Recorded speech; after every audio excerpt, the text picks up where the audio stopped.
رسوله الكريم أما بعد فيا أيها الحاضرون رحمنا ورحمكم الله قال الله تعالى في شان حبيبه مخبرا وآمرا إن الله وملائكته يصلون على النبي يا أيها الذين آمنوا صلوا عليه وسلموا تسليما ضرب اللهم صل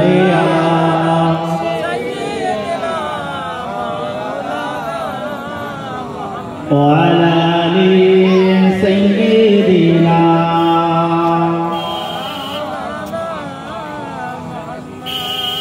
محمد بشر ليس كالبشر ياقوت حجر ليس كالهجر اللهم صل على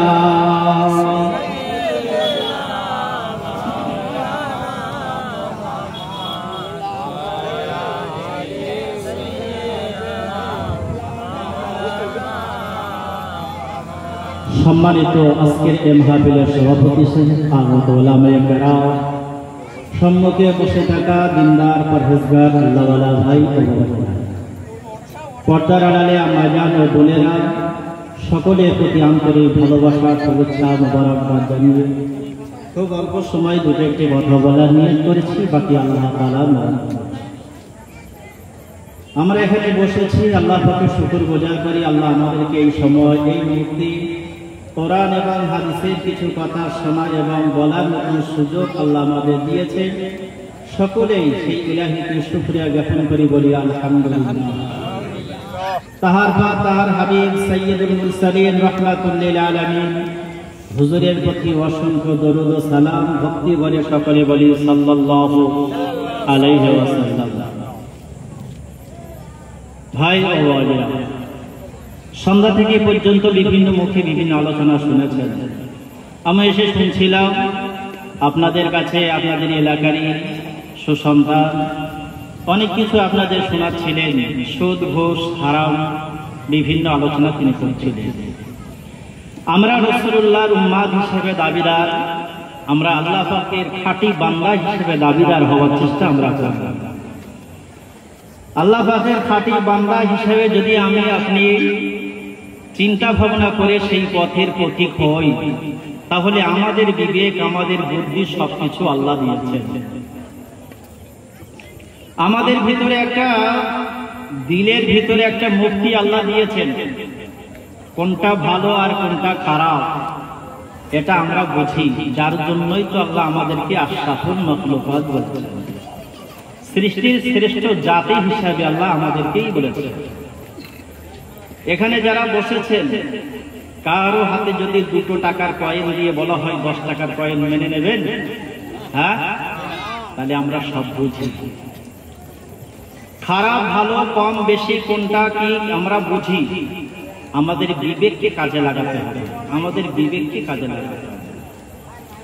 নসিহত আমরা দিনের পর দিন শুনি, কিন্তু আমরা আমাদের বিবেকটাকে কাজে লাগিয়ে যদি একবার চলতাম, তাহলে আল্লাহ পাকের কাছে আমরা ভালো বান্দা হয়ে যাব। কিন্তু আমি আপনি আমরা বিবেক দিয়ে সেই পথের পথিক আমরা সবাই হতে পারি না, যার জন্য আমাদের উপরে আল্লাহ পাক মাঝে মাঝে গজব আমাদের উপরে দেয়। কি হয়, হ্যাঁ, এই কদিন আগে এক তুমুল বর্ষা হয়ে গেল। এই সময় বর্ষা মানে অনেকের ক্ষতি হবার লক্ষণ থাকে, তাই তো নাকি? হ্যাঁ, কার্তিক মাসের বর্ষা মানে। তবুও আমাদের সহ্য করতে হবে, আল্লাহর কাছে সবর ধরতে হবে, আল্লাহর কাছে ভালো উদ্দেশ্যে দোয়া চাইতে হবে, যাতে আল্লাহ পাক আমাদের বিভিন্ন গজব থেকে আল্লাহ আমাদেরকে হেফাজত করে। বলুন আল্লাহুম্মা আমিন। ভাই ও বোনেরা, আমরা বিশ্ব নবীর উম্মাত, হাসরের মাঠে সেই নবীর উম্মাত হিসাবে নবীর সামনে উঠে নবীর সুপারিশের আশাবাদী হয়ে আমরা দোয়া চাই মাঝ সর্বসময়, আল্লাহ আমাদেরকে বিশ্ব নবীর সুপারিশে আল্লাহ তোমার জান্নাত আমাদের জন্য বরাদ্দ করে দিও, তাই তো নাকি ভাই? হ্যাঁ, কিন্তু আমরা নবীর জীবন ইতিহাস শুনে আমাদের জীবনে কি একটু আমল করতে পেরেছি? যে নবীকে কাফির মুশরিক বেদীরা ইসলাম প্রচার করার সময় বহু কষ্ট দিয়েছেন, সীমাহীন কষ্ট, যে নবীকে পাথর ছুঁড়ে মারেছেন, নবীর গায়ে রক্ত বার হয়েছে। কত জোরে একটা পাথর মানুষের গায়ে আঘাত করলে রক্ত বার হয়। একবার নিজে কি একবার শুয়ে পড়ে বলেছি, আল্লাহ আমার নবীকে এত কষ্ট দিয়েছে কাফের, তবুও তো নবী ইসলাম প্রচার থেকে এক বিন্দু কিছু হননি। সাহাবারা শহীদ হয়েছে, আমরা সেই মুসলিম হিসাবে দাবিদার, আমরা ইসলাম পেয়েছি এত সুন্দরভাবে, আমাদের কাছে কোরআন আছে, নবী দেখে যাওয়া হাদিস আছে, কিন্তু আমাদের আখলাক চরিত্রগুলো আমরা শুধরাতে পারলাম না। ও ভাইরা ওয়াজিরা, আমার আপনার নবী বিশ্ব নবীর উপরে আল্লাহ পাক কোরআন অবতীর্ণ করেছিলেন।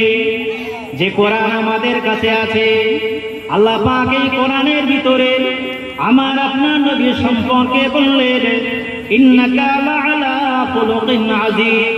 আমার নবীর চরিত্র, আল্লাহ পাক বিশ্ব নবীর চরিত্র সম্পর্কে বললেন, ও দুনিয়ার মানুষ জাতি মনে রেখে দাও, আমার আপনার নবীকে আল্লাহ পাক বললেন, সমস্ত সৃষ্টিকুলের মধ্যে সমস্ত নবী আলাইহিস সালাম থেকে নিয়ে যত নবী আল্লাহ পাক দুনিয়াতে পাঠিয়েছিলেন, সব নবীদের মধ্যে থেকেও, সমস্ত মানুষের মধ্যে থেকে, সমস্ত জিনের মধ্যে থেকে, সমস্ত ফেরেশতাদের মধ্যে থেকে আল্লাহ পাক জানিয়ে দিলেন, আমার নবীর চরিত্র হলো সবচাইতে মহান চরিত্র। একবার মহব্বত করে বলে সুবহানাল্লাহ। আমার আপনার নবীর চরিত্র সম্পর্কে আল্লাহ বললেন, সবচাইতে মহান ভালো চরিত্র হলো আমার আপনার নবী। আমার আপনার নবী সম্পর্কে মহান আল্লাহ পাক রব্বুল আলামিন অতি স্পষ্ট করে দিলেন, ও দুনিয়ার মানুষ জাতি মনে রেখে দাও, আমি আল্লাহ পাক নবীকে দুনিয়াতে পাঠিয়েছি। কেমন ভাবে মনে রেখে দাও, আল্লাহ পাক কোরআনের ভিতরে জানিয়েছে, ওয়ামা আরসালনাকা ইল্লা রাহমাতান লিল আলামিন। আমি আমার হাবিব আমার বন্ধুকে দুনিয়াতে পাঠিয়েছি রহমত হিসাবে। আল্লাহ পাক রব্বুল আলামিন তানাকে আল্লাহ পাক রব্বুল আলামিন নিজের ব্যাপারে বললে, আমি আল্লাহ পাক রব্বুল আলামিন तमाम दुनियार पालनकर्ता सृष्टिकर्ता और आमार हाबीब विश्व नबी हलेन रहमातुल लिल आलामीन। केमन रहमतेर नबी, केमन दयार नबी, रहमातुल लिल आलामीन के आल्लाह पाक दुनियाते पाठिয়েছিলেন। সেই রহমতের ব্যাপারে আমরা কি একবার ভেবেছি আমাদের প্রতি আল্লাহ পাক কতটা দয়ালু, কতটা রহমান রহিম, তিনি কতটা দয়া করেন নবীর ওসিলায়। আমার আপনার নবীকে আল্লাহ পাক দুনিয়াতে পাঠিয়েছিলেন। হালিমার ঘরে বিশ্ব নবী যখন ছিলেন, আল্লাহ নবী সম্পর্কে হালিমা বর্ণনা করেছেন, আল্লাহ নবী বিশ্ব নবী আমার ঘরে আসার পর আমার ঘরে কোনো অভাব ছিল না, আমার ঘরে কোনো কষ্ট হতো না। আমার নবী দুনিয়াতে আসার পর আল্লাহ নবী রহমত স্বরূপ এটা হালিমা নিজেই বুঝতে পেরেছিলেন। হালিমা নিজে বিশ্ব নবী সম্পর্কে বলেছে, আল্লাহ নবী আমার বাড়িতে যখন ছিলেন আমার বাড়িতে কোনো অভাব তো দূরের কথা, আমার আমার মেয়েগুলো, আমার ওটগুলো, তাতে আমার আল্লাহ পাক এত বরকত দিয়েছিলেন যা আমার আগে কোনোদিন ছিল না। একটু জোরে বলেন না সুবহানাল্লাহ। তাহলে নবী আমার বরকতে রহমতে এটা হালিমা শুরুতে পেয়েছে। আরো কত বরকত রহমত আল্লাহ নবী সম্পর্কে একটু আগিয়ে যায়। দু একটা কথা বলবো। আল্লাহ নবীর বয়স যখন 12 বছর, 9 বছর থেকে আরো অনেক কিছু মক্কার মানুষরা দেখেছিলেন। হালিমা দেখেছিলেন বিশ্ব নবীকে যখন এক সপ্তাহ কথা এসেছে 14 দিনে হালিমার বাড়িতে আসার পর হালিমা লক্ষ্য করেছিলেন রহমত বরকত কি জিনিস।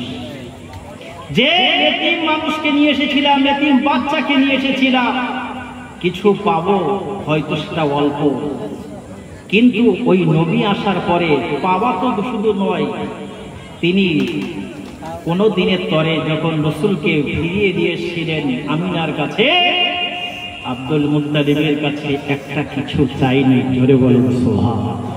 কারণ নবীর বাবার কাছে তার বাড়িতে এত আল্লাহ বরকত দিয়েছিলেন, আর কিছু চাওয়ার প্রয়োজন নেই। আমরা সেই নবীর উম্মত, আমরা চাইলেও আল্লাহ আমাদেরকেও কেউ।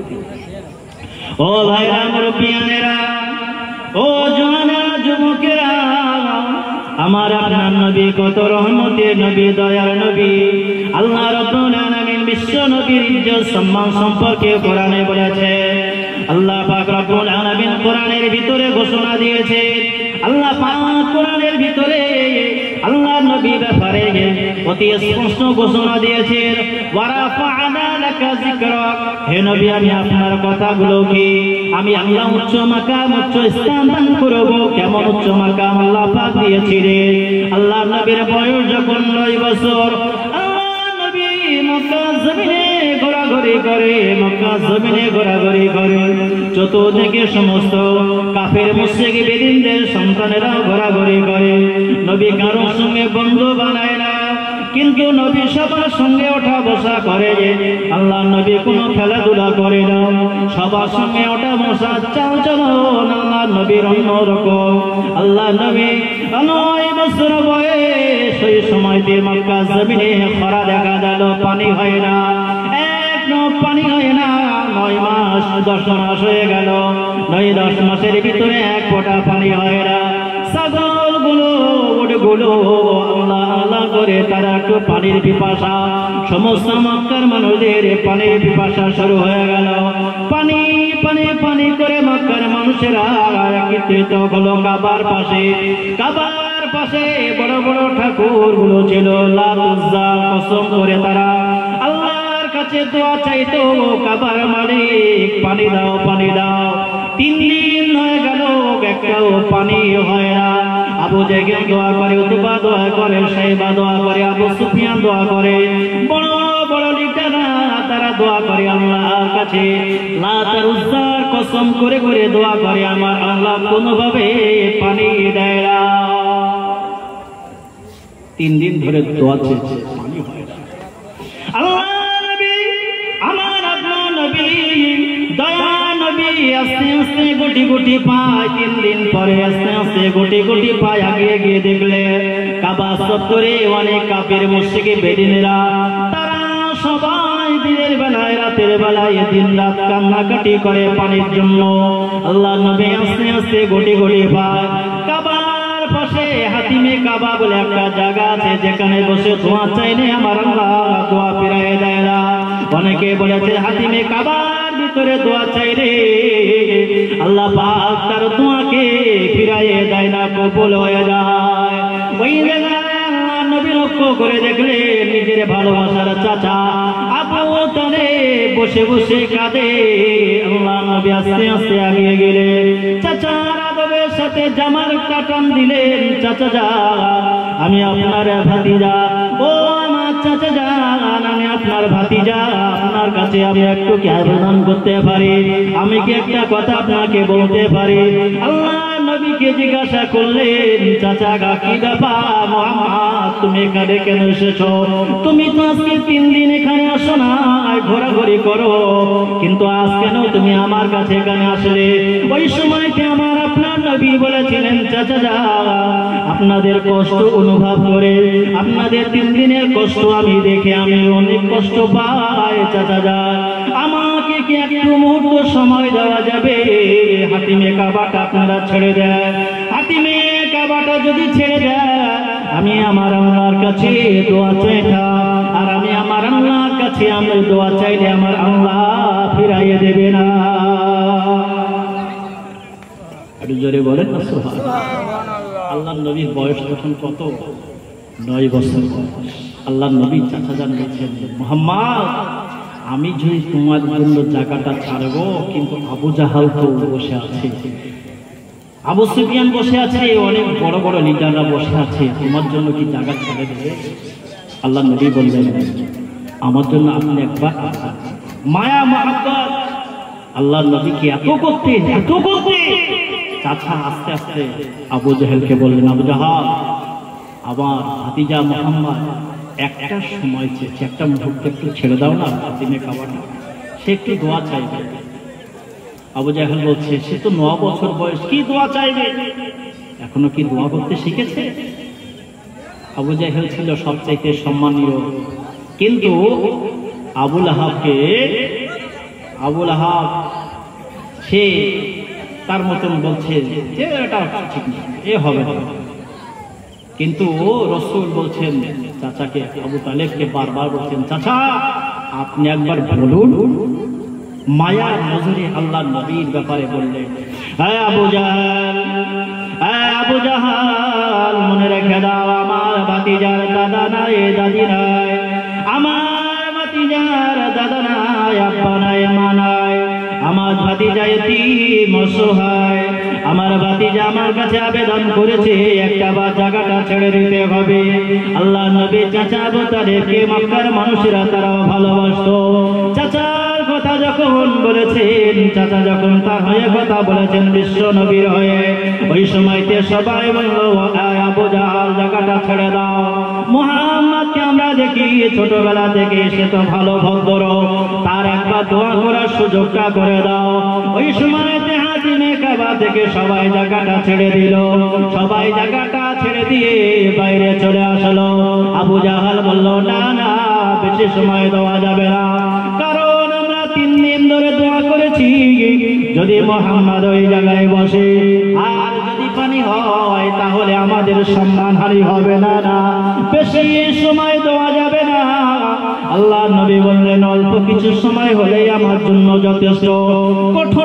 কঠিন রৌদ্র, প্রখর রৌদ্র যখন মাথার উপরে, ঘামে ঘামতো সবাই কাফের বেদিন গুলো, কিন্তু আবার আপনার নবীর ব্যাপারে আমরা সবাই জানি, আল্লাহ নবীকে এক টুকরো মেঘ ছায়া করে রাখতো।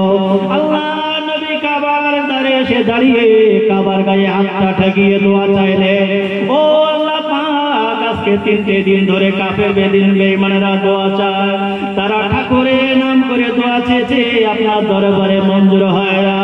আমি আপনার কাছে দোয়া চাই, আপনার রহমান আর রহিম নামের ওসিলা দিয়ে আপনার কাছে দোয়া চাই, আল্লাহ পাক এই কাফের মুশরিক বেদিনদের শুধু জন্য নয়, আজকে আমি মক্কা জমিনে 3টে দিন ঘুরে ঘুরে দেখছি, উটগুলো কষ্ট পায়, ছাগলগুলো কষ্ট পায়, দুম্বাগুলো কষ্ট পায়। আল্লাহ এই জীবগুলোকে আপনি অবশ্যই তাদের দিকে লক্ষ্য করে গিয়ে আপনার রহমান আর রহিম নামের ওসিলায় আপনি পানি বর্ষণ করুন।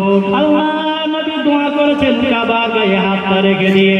এমন সময় এত কঠিন রৌদ্রের পরেও আমার আল্লাহ পাক এক মুহূর্তে মেঘমালা দিয়ে পানি দিয়েছিলেন।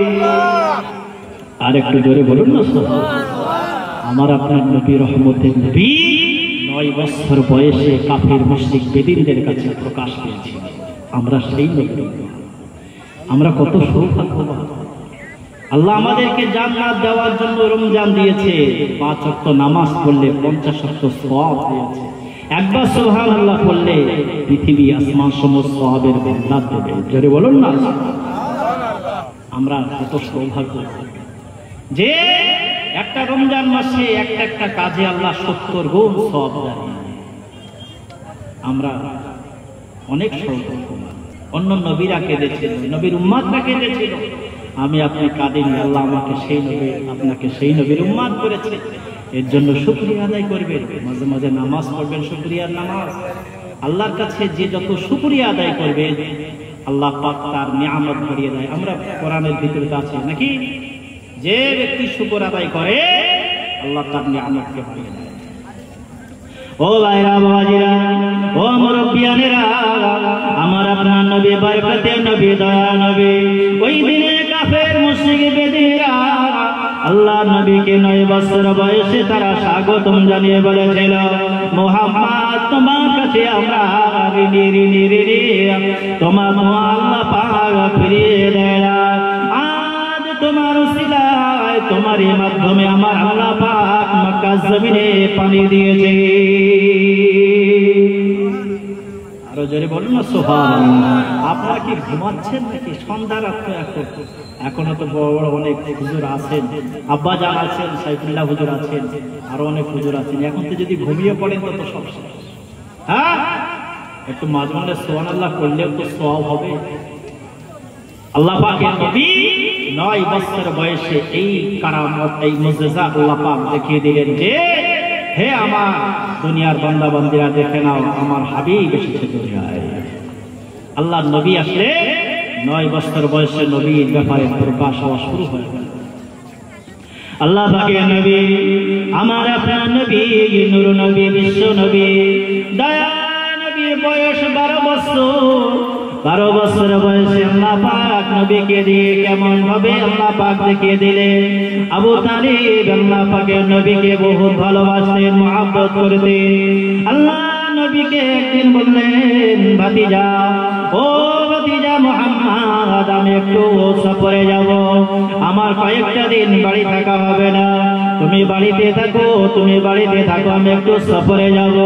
আল্লাহ নবী জিজ্ঞাসা করলেন, কোথায় সফর করবে? কোথায় যাবেন চাচা যান? আমি আপনার সঙ্গে একেবারে শেষ হই, একেবারে সে থাকি। আপনি আমাকে মুহাম্মদ বলে যখন ডাকেন আমার মনে অনেকটা তৃপ্তি পায়, আনন্দ পায়। আমার আব্বা নাই, মা নাই, দাদু নাই, আপনি আমাকে একা বাড়িতে রেখে কোথাও যাবেন না। আল্লাহ নবী বললেন, চাচা যান, কোথায় যাবেন? কোন উদ্দেশ্যে যাবেন? আপনি আমার কাছে লুকাবেন না বলে। আল্লাহ নবী চাচা যান নবীকে বললেন, ও আমার ভাতিজা মুহাম্মদ, আমি একটু সফরে যাচ্ছি সামদেশে ব্যবসার জন্য, আমি একটু ব্যবসার জন্য বার হয়েছি, আমি নয়তো 10 দিন 12 দিন বাড়িতে আসতে পারবো না। তুমি 10 না 12টা দিন বাড়িতে থাকবে, সাবধানে থাকবে, সবার সঙ্গে মিলে ঝুলে থাকবে।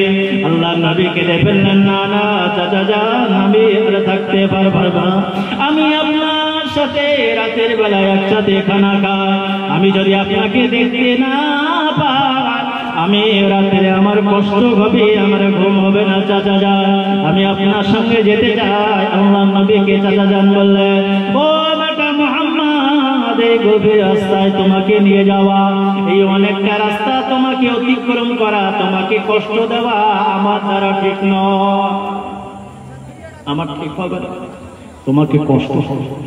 এই রাস্তা সামদেশ যাব, হয়তো 10 থেকে 15 দিন, হয়তো 20 দিনও লাগতে পারে, কারণ ব্যবসার উদ্দেশ্যে যাচ্ছি, তুমি কষ্ট পাবে, এই রাস্তায় আমার সঙ্গে। বলে, চাচা কোনো সমস্যা, আপনার কষ্ট ভাগিদার হতে না পারলেও আপনার সঙ্গে থাকলেই আমার মনে শান্তি যাচ্ছে, কারণ আপনি আমাকে ভালোবাসেন, আপনি আমাকে মুহাম্মদ করে যখন ডাকে আমার সব কষ্ট নিবারণ হয়ে যায়, আমার মনে আর কোনো কষ্ট হয় না। চাচা, আপনার সঙ্গেই আমি থাকতে চাই। আল্লাহ নবী যখন বললেন বারবার করে, চাচা যান কথাটা আর ফেলে দিতে পারলেন না। আল্লাহ নবী চাচা যান বললেন, বেটা মুহাম্মদ, গুছিয়ে নাও, চলো আমার সাথে চলো। আল্লাহ নবীকে নিয়ে চাচা যান বার হয়েছে, মক্কা থেকে চলে যাবেন সামদেশের উদ্দেশ্যে, সফর করবেন। মক্কা থেকে বার হয়েছে, সমস্ত মাল সামান গুলো গুটিয়ে নিলেন। আমার আপনার নবী, রহমতের নবী, সঙ্গে গুছিয়ে নিয়ে চললেন। এমন সময় পথের মধ্যে যেতে যেতে যেতে যেতে একটা জায়গায় চলে আসলেন, যে জায়গাটা আসার পরে একটা খ্রিস্টান পাদ্রীর সঙ্গে দেখা হয়ে গেল। খ্রিস্টান পাদ্রীর সঙ্গে দেখা হয়ে গেল। হঠাৎ খ্রিস্টান পাদ্রী বললেন, এই কাফেলার সঙ্গে কে আছে? আমি এই কাফেলাকে একটু আমার এখানে বসতে বলবো, তোমরা কি বলবে?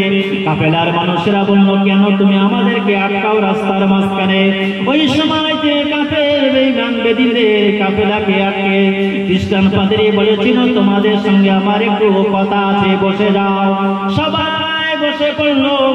আল্লাহর নবী ওই সময়তে মাল সামান গুলো পাহারা দেওয়ার জন্য তিনি পিছনে ছিলেন। আল্লাহর নবী পিছনে ছিলেন। ওই পাদ্রীর নাম ছিল বুহাই। পাদ্রী বললে, তোমাদের ভিতরে মুহাম্মদ বলে কেউ আছে? হ্যাঁ, হঠাৎ অবাক হয়ে গেলেন চাচা আবু তালেব। কি ব্যাপার, আমার ভাতিজার নাম এই পাদ্রী জানলো কি করে? ও ভাইরা, বাবাজিরা, মুরব্বিয়ানেরা, আমার আপনার নবীর সুসংবাদ ইতিপূর্বে আল্লাহ পাক যত কিতাব পাঠিয়েছিলেন, জবুর শরীফ, ইনজিল শরীফে, তাওরাতে, সমস্ত কিতাবে আমার আপনার নবীর সুসংবাদ আল্লাহ পাক দিয়ে দিয়েছিলেন। আল্লাহ নবীর ব্যাপারে ওই খ্রিস্টান পাদ্রী অনেক দিন ধরে অপেক্ষায় এই রাস্তা দিয়ে মুহাম্মদ তার চাচার সঙ্গে এই রাস্তা দিয়ে আসবে।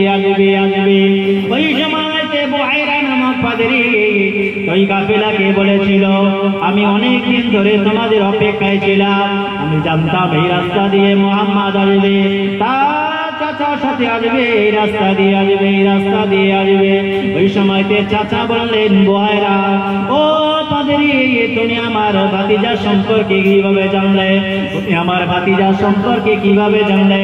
ওই সময়তে বুহাইরা বলেছিল, আমি অবশ্যই বসে বসে আগের কিতাবগুলো পড়েছি, আমি অবশ্যই তাওরাত পড়েছি, জবুর পড়েছি, ইনজিল পড়েছি, সমস্ত কিতাবের ভিতরে তোমার ভাতিজার ব্যাপারে ঘোষণা আছে। একটু জোরে বলেন সুবহানাল্লাহ। আমার আপনার নবী দুনিয়াতে আসবেন, কোন সময়, কোন বছরে, কোন বয়সে, কোথায় যাবে, সেসব সংবাদও আল্লাহ পাক আগে জানিয়ে দিয়েছেন। বুহাইরা অবাক হয়ে গেলেন যখন বললেন চাচার সঙ্গে। চাচা আশ্চর্য হয়ে গেলেন, কি ব্যাপার, আমার ভাতিজার ব্যাপারে এত স্পষ্ট, এত সুন্দর, আমি যে আসবো তাও জানবো, এটা আশ্চর্যজনক ব্যাপার। ও ভাইরা, বাবাজিরা, মুরব্বিয়ানেরা, আল্লাহ পাকের নবী, আমার আপনার নবী, বিশ্ব নবী জনাবে মুহাম্মদুর রাসূলুল্লাহ সাল্লাল্লাহু আলাইহি ওয়াসাল্লাম, আল্লাহ পাকের নবী, বিশ্ব নবী ওই সময়তে আবু তালেবের সঙ্গে বললেন, চাচা যান, ওই পাদ্রী যে কথাটা বলে ওটা সত্য আমার ব্যাপারে আগে কিতাবে আমার আল্লাহ পাক আমার ব্যাপারে জানিয়ে দিয়েছিলেন,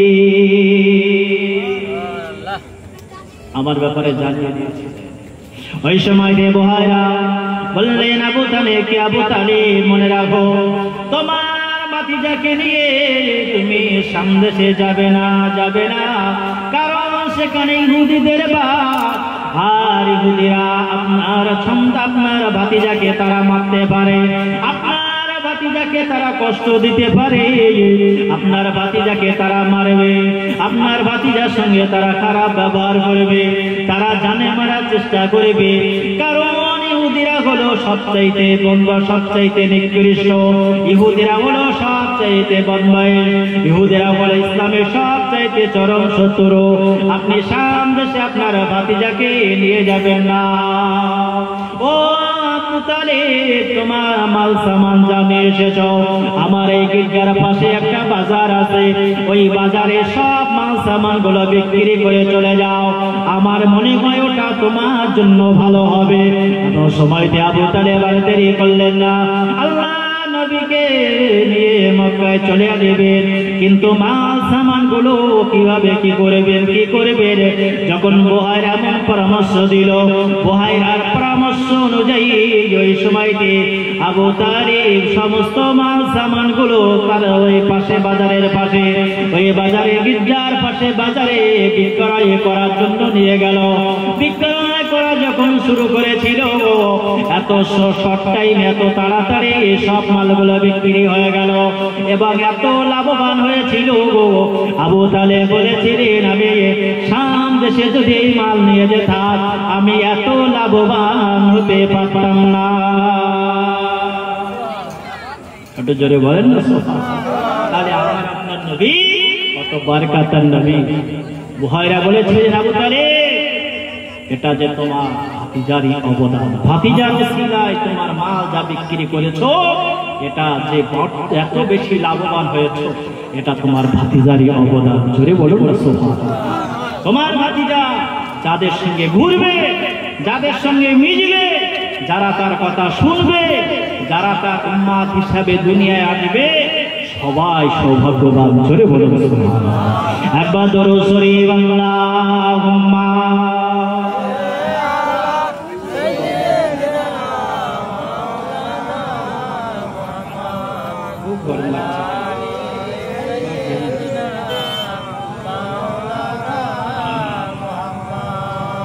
মক্কা ছেড়ে দয়ার নবী, মক্কা ছেড়ে দয়ার নবী মদিনাতে যায়, কাবার পানে দয়ার নবী ফিরে ফিরে তাকায়, ডেকে বলে ও কাবার ঘর আমায় বিদায় দাও না, মুশরিকেরা তোমার বুকে আমায় রাখতে চায় না। আল্লাহুম্মা সাল্লি আলা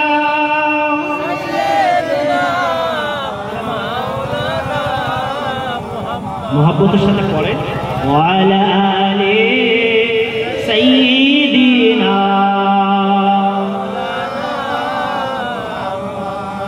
একটু কলমা জিকির লা ইলাহা ইল্লাল্লাহ পড়েন, একবার কলেমা পড়লে 4000 নাকি মুহাব্বতের সাথে পড়েন আল্লাহর নামে। লা ইলাহা ইল্লাল্লাহ মুহাম্মাদুর রাসূলুল্লাহ। আল্লাহ নামের জিকির করবে যারা, আল্লাহ নামের জিকির করবে যারা, আল্লাহর কাছে প্রিয় তারা, আল্লাহর কাছে প্রিয় যারা, জান্নাতে প্রবেশ করবে তারা। লা ইলাহা ইল্লাল্লাহ।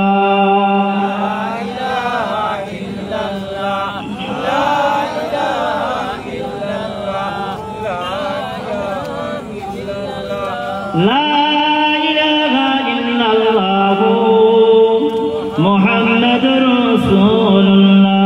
হাসবি রাব্বি জাল্লাল্লাহ মা ফি কলবি গায়রুল্লাহ। নূর মুহাম্মদ সাল্লাল্লাহু লা ইলাহা ইল্লাল্লাহ। লা ইলাহা ইল্লাল্লাহ।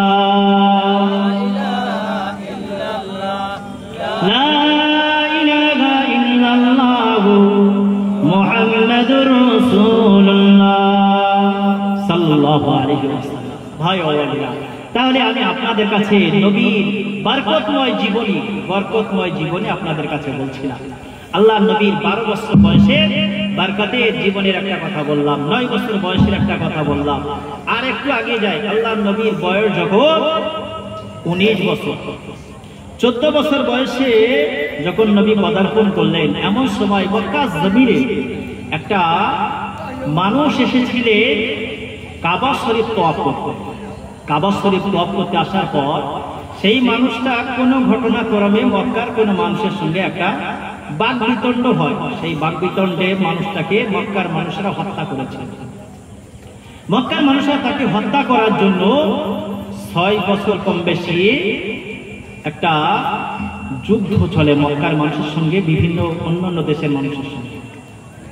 ওই হত্যার বদলা হত্যা, একজন আরেকজনকে হত্যা করে। মক্কার অনেক মানুষ ওই যুদ্ধ ফুজ্জারের যুদ্ধ বলা হচ্ছে কিতাবের ভিতরে, ফুজ্জারের যুদ্ধ, যে মক্কার মানুষ অনেক ক্ষতিগ্রস্ত হয়েছে। আল্লাহ নবীর বয়স যখন 19 বছর, 19 বছরে পদার্পণ করলেন আমার আপনার নবী। ওই সময় আল্লাহ নবী বললেন মক্কার কিছু মানুষদেরকে ডেকে, ইয়ং বাচ্চা, ইয়ং ছেলে, জেনারেশনদেরকে ডেকে বললেন, দেখো আমি আমার বয়সে এমন যুদ্ধ দেখিনি, তোমরা কি দেখেছো? বলে না। বয়স্ক মানুষদেরকে ডাকলেন, তোমরা কি ইতিপূর্বে এমন দেখেছো? বলে না। বলে তাহলে এটা বন্ধ করে দাও, আমরা একটা সংগঠন করি সবাই মিলে। আল্লাহ নবী সবাইকে ডেকে বললেন আমরা একটা ছোট্ট একটা সংগঠন করি, যে রাসূল সংগঠন করেছিলেন সর্বপ্রথম, যার নাম হলো হিলফুল ফুজুল। ওই সংগঠন করে আল্লাহ নবী মক্কার মানুষদেরকে বলেছিলেন, দেখো আমরা সবাই আমানতদার হয়ে যায়। কি হয়ে যায়? আমানতদার। আমরা কারো ক্ষতি করব না, যারা আমাদের ক্ষতি করেছে পর্যন্ত আমরা সবাইকে মাফ করে দেই। আজ থেকে মক্কায় যত মানুষ আসবে সবার মাল এবং সবার জানের হেফাজতের দায়িত্ব আমরাই নিয়ে নেব। জোরে বলুন সুবহানাল্লাহ। আল্লাহ নবীর এই কথাবার্তা শুনে মানুষ আবেগে বলে নয় শুধু, তারা ভাবলো না মুহাম্মদ যেটা বলছে এটা তো সত্য। যদি আমরা মানুষ হয়ে যাই, মানুষের মতো সবার সঙ্গে ভালো ব্যবহার করি, তাহলে নিশ্চিত এটা ভালো হবে। ও ভাইরা বাজিরা, ও মুরব্বিয়ানেরা, আল্লাহ নবীর আশিক উম্মতিরা, ও পর্দার আড়ালে আম্মা জান বোনেরা, মনে রেখে দিন আমার আপনার নবী, দয়ার নবী 19 বছর বয়সে আল্লাহ নবী পদার্পণ করলেন। আল্লাহ নবী মক্কার মানুষদেরকে ডেকে বলেছিলেন, মক্কার মানুষেরা মনে রাখো, আমি আল্লাহ নবী নয়, আমি তোমাদের কাছে এখন নবী বলে দাবিদার নয়। আল্লাহ নবী তখন নবী বলে দাবিদারও করে নাই। আল্লাহ নবী সবার কাছে আমানতের কথা বললেন। আল্লাহ নবী সবাইকে সত্য কথা বলার আদেশ করলেন। আল্লাহ নবী সবাইকে আমানতের খেয়ানত করতে নিষেধ করলেন। আল্লাহ নবী 19 বছর বয়সে হিলিফুল ফুজুল সংগঠন করলেন। কিছুদিন যেতে না যেতে আল্লাহ নবী, দয়া নবী, বিশ্ব নবী মানুষের কাছে একটা পর একটা কাজে আল্লাহ নবী লিপ্ত হয়। বিভিন্ন কাজে আল্লাহ নবী যান, কারণ আবু তালেব বড় লোক ছিল না।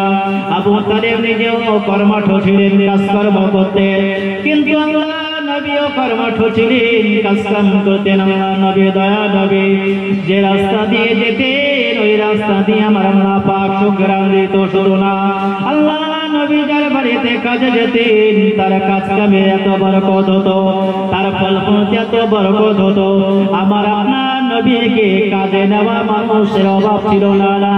আবু তালেব আল্লাহ নবীকে বলেছিলেন, ভাতিজা, ও বেটা মুহাম্মদ, আমি যত সময় বেঁচে থাকবো, আমার যত সময় নিঃশ্বাস দাঁড়িয়ে থাকবে, আমি তোমাকে কষ্ট দিতে চাই না। আল্লাহ নবীকে কষ্ট দিতে চায় না বলা বলে করতে করতে আল্লাহ নবীর এমন একটা সময় 22 বছর আল্লাহ নবীর বয়স হয়ে গেল। আল্লাহ নবী 22 বছরে পদার্পণ করার পর হঠাৎ একদিন আবু তালেব অসুস্থ অসুস্থ অসুস্থ। কি করবে? না না, চাচা কাটতে পারে না, বাড়িতে একটু কষ্টের সঙ্গে সংসার চলে। আবু তালেবের একজন বোন এসে বলল, ও ভাই আবু তালেব, আমি আমার ভাতিজার জন্য, মুহাম্মাদের জন্য একটা সুন্দর কাজের সন্ধান নিয়ে এসেছি। যদি কাজের সন্ধানটা যদি আপনি মেনে নেন, আমার ভাতিজা যদি কাজে যায়, তার সম্মানই দেবে বেশি, তার জায়গা দেবে ভালো, তার মহব্বত করবে ভালো, কারণ তার ব্যাপারে সেও খোঁজ পেয়েছে, কারণ আমানতের কথা বলে, আমানতদারি ব্যক্তি হিসাবে তাকে সে পেতে চায়। আল্লাহ নবীর কাছে যখন খবর চলে গেল, আল্লাহ নবী, দয়াল নবী, নূরের নবী, আমার আপনার নবী বললেন, চাচা যা, আমি যদি কাজে লিপ্ত হয়ে যাই, আপনি আমার সঙ্গে মাঝে মাঝে দেখা করবে, আপনি অবশ্যই আমার কাছে যাতায়াত করবে, আমি আপনার কাছে যাতায়াত করবো, চাচা যা। আল্লাহ নবী এত ভালোবাসেন চাচাকে, চাচাকে রেখে যেতে চায় না, কিন্তু কাজের জন্য, টাকা উপার্জনের জন্য নয়, নিজেদের পেটে খাবার জন্য নয়, শুধু আল্লাহ নবী নিজের চাচাকে মায়া মহাব্বত, চাচা কষ্ট করে বড় করেছে, কারণ চাচা আজকে অসহায় হয়ে পড়েছে, কি করবে কি করবে। আল্লাহ নবী চাচা যান বললেন, চাচা যা, আপনি যেখানে আমাকে কাজে পাঠান, আমি অবশ্যই সেখানে যেতে রাজি, তবে আমার সঙ্গে আপনাকে যেতে হবে। আল্লাহ নবী বললেন, চাচা যা, আমার সাথে আপনিও চলুন। আল্লাহ নবী চাচা জানকে নিয়ে, আল্লাহ নবী একজন তার বম্মাকে সঙ্গে করে নিয়ে, আবু তালিবকে সঙ্গে করে নিয়ে, ওই সময় যে আল্লাহ নবীকে নিয়ে যাওয়া হয়েছিল ওই খাদিজা রাদিয়াল্লাহু তাআলার বাড়িতে। আল্লাহ নবী যাওয়া মাত্র খাদিজা বললেন, আজকে আমার বাড়ি যে কাজের জন্য এসেছে, আমি তাকে ছোটখাটো কোনো কাজ দিতে রাজি না, আমি তাকে আলাদাভাবে কাজ দিতে চাই। কেমন কাজ, কেমন কাজ? সমস্ত লোকজন লক্ষ্য করে দেখল, মুহাম্মদ আজকে সবে কাজে জয়েন করেছে। কি কাজ যায় খাদিজা আজকে দেখা যায়। কিন্তু হযরতে খাদিজা রাদিয়াল্লাহু তাআলা আনহা যখন নবীকে নিয়ে আসছিল, ছাদের মাথা থেকে আল্লাহ নবীকে লক্ষ্য করে দেখেছিল। আমার আপনার নবী, দয়া নবী যখন গুটি গুটি পায়ে আসছিল, তার মাথার উপরে একটা মেঘের ছায়া ছিল। জোরে বলেন না সোফা। খাদিজা লক্ষ্য করে দেখলো একটা মেঘের ছায়া আছে, তাহলে এই নিশ্চিত শেষ জামানার নবী হবেন। জোরে বলেন সুবহানাল্লাহ। আল্লাহর নবীকে যখন খাদিজার বাড়িতে আনা হলো, সমস্ত লোকজন লেবার সবাই দেখছে, দেখি মুহাম্মদকে কি কাজ। আমরা সাধারণত মানুষের একটা কি আমাদের ভিতরে একটা কাজ কিন্তু করে, কারণ আমরা একটা মানুষ তো নাকি, হিংসার কাজ আমাদের ভিতরে কিন্তু একটা হয়। হ্যাঁ, কারণ ভালো আমরা দেখতে পাই, কিন্তু এটা মনের থেকে ছড়িয়ে দেবে, মনের থেকে সরিয়ে দেবে, হিংসা করবে। কারণ হিংসা শয়তানের কাজ, হিংসা শয়তানের কাজ। কেউ হঠাৎ বড় লোক হয়ে গেল, সে হারামের দিক থেকে হলো কি হালালের দিক থেকে হলো, আপনার বেশি খোঁজ নেওয়ার দরকার নেই। আপনি আল্লাহর কাছে চান, আল্লাহ আমাকে অন্তত ঠিকঠাক দুটো খাওয়া দাওয়া, আল্লাহ শরীরটাকে সুস্থ রাখা, আল্লাহ আপনার নামাজ আপনার রোজা যেগুলো যেন করতে পারি, আল্লাহ আমাকে এমন সুস্থতা আপনি দান করুন। এতটুকু দোয়া আল্লাহর কাছে চান, বিশাল বড় লোক হয়ে আপনি জান্নাত পাবেন, এটা আশা করা। গরিব মানুষ হয়েও যে জান্নাত পাবেন, আল্লাহ দয়া যার প্রতি হবে সে জান্নাতি হবে, সে বড় লোক হোক আর গরিব। মনের থেকে দুটো জিনিসকে একদম পরিত্যাগ করেন, একটা হচ্ছে গীবত পরনিন্দা করা, আর একটা হচ্ছে হিংসা করা। এই দুটো জিনিসকে পরিত্যাগ করেন, মন দেখবেন শান্তি থাকবে, আপনি ঘুমাবেন আপনার শান্তির ঘুম হবে। কিন্তু আপনি সারাদিন কারো সমালোচনা করবেন, ঘুমাবেন আপনার মন বিবেক আপনাকে ঘুমাতে দেবে না, মাঝে মাঝে উঠতে দেবে, কাজটা বলে ভালো হয় কি ঠিক? হ্যাঁ, কারো একটা অন্যায় ভাবে চড় মারবেন, আঘাত করবেন, আপনার মন বারবার কষ্ট দেবে, ওকে আজকে মারলাম। হ্যাঁ, মনের ভিতরে খটকা দেবে। ওই জন্য এই দুটোকে পরিত্যাগ করুন, এই দুটোকে পরিত্যাগ করুন, মনটা ভালো থাকবে, শরীর ভালো লাগবে, সবকিছু মনের ভিতরে তৃপ্তি হবে। দোয়া করবেন, নামাজ করবেন, সব করবেন, জিকির করবেন, মনের ভিতরে একটা তৃপ্তি হবে। আর যদি আপনি সারাদিন লোকের পেছনে সময় দেন, ওই চার দোকানে বসে, আপনার মনের ভিতরে না ঠিক বাড়ি আসার পরে আজকে ওর সঙ্গে এইরকম ওর পিছনে গিবত করলাম মনের ভিতরে। কারণ আমি এক শুরুতে বলেছি কিন্তু ওয়াজ করতে, যে আমাদের বুকের ভিতরে কিন্তু আল্লাহটা মুক্তি বসিয়ে দিয়েছে, সে কিন্তু বাদ বিচার করতে পারে। ঠিক আছে ও ভাইরা, আমার বিয়ানেরা, আল্লাহ নবী, দয়ার নবী, নূর নবী, বিশ্ব নবীকে খাদিজার বাড়িতে নিয়ে যাওয়া হলো। আল্লাহ নবীকে খাদিজা কতটা সম্মানের জায়গা দিয়ে দিলেন। আল্লাহ নবীকে নিয়ে যাওয়ার পর খাদিজা সমস্ত লস্করদেরকে ডাক দিলেন, সমস্ত মানুষদেরকে ডাক দিলেন, ম্যানেজার হিসাবে আল্লাহ নবীকে জায়গা দেবে। সবাইকে ডেকে বললেন, দেখো আজকে আমার এই কাজের সবাই করবে, সবাই শুনে রাখো, আমার বাড়িতে আজকে যে এসেছে, তোমাদের কারোর বয়সে ছোট, কারোর বয়সে বড়, তোমরা সবাই মনে রেখে দাও, জেনে রেখে দাও, আমি আজকে কাজে যাকে নিয়েছি এর কথা মতো, এই ব্যক্তির কথা মতো, এই ছেলেটির কথা মতো সবাইকে চলতে হবে। জোরে বলেন না সুবহানাল্লাহ। ভাই ও বোনেরা, আমি বিদায় নিচ্ছি, আব্বাজান আসে, সবাই তো তাকবীর, নারে তাকবীর, নারে তাকবীর, সিলসিলায়ে হক পুরা শরীফ, নারে তাকবীর। ভাই আমার বাবাজিরা, যারা এই দিকে ছড়িয়ে ছিটিয়ে আছে, মাহফিলের ভিতরে চলে আসেন, আব্বাজান আসেন, আপনাদের কাছে অনেক গুরুত্বপূর্ণ নসিহত থাকবে, দোয়া করবেন, ভাষাগত ত্রুটি ক্ষমা করবেন, আবার কখনো দেখা হলে পরে থেকে ইনশাআল্লাহ শুরু হবে। আসসালামু আলাইকুম, দুরূদ শরীফ, আল্লাহুম্মা